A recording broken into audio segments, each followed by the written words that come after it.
चलिए आज की वीडियो में हम लोग जानेंगे हाइलोएल्केन के बारे में। हाइलोएल्केन तीन तरह का होता है। एक होता है हेलो अल्क यानी कार्बन, नंबर ऑफ कार्बन होता है कि नंबर ऑफ कार्बन क्या है, meth prop but pent hex. फिर होता है एन यानी कौन सा बॉन्ड है, यानी हाइलोएल्केन में कौन सा बॉन्ड लगता है, यानी सिंगल बॉन्ड लगता है। एन का मतलब होता है बॉन्ड, यानी कौन सा बॉन्ड है तो सिंगल बॉन्ड। कार्बन यानी नंबर ऑफ कार्बन, कार्बन कहने का मतलब कि नंबर ऑफ कार्बन मीथ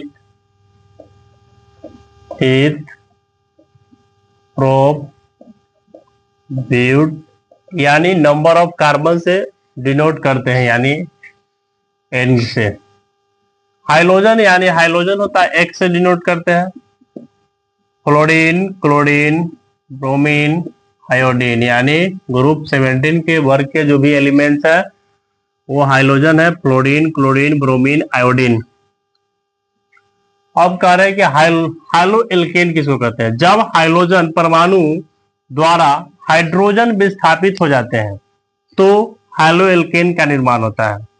हाइलोएल्केन का सामान्य सूत्र होता है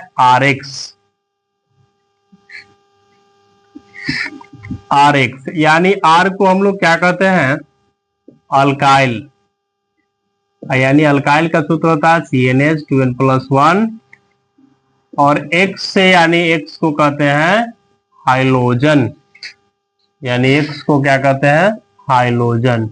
हाइलोजन यानी कौन सा है, वर्ग 17 के तत्व, यानी fluorine, chlorine, bromine, iodine.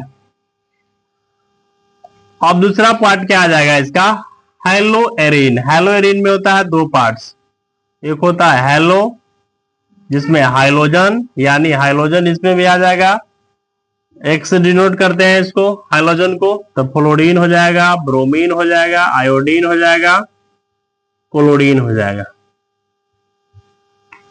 Aromatic यानी एरिन, एरोमेटिक में होता है जैसे benzene, for example benzene, benzene में होता है C6H6, यानी बेंजीन का सूत्र जो होता है C6H6, यानी बेंजीन का सूत्र C6H6, यानी एरोमेटिक होता है वो।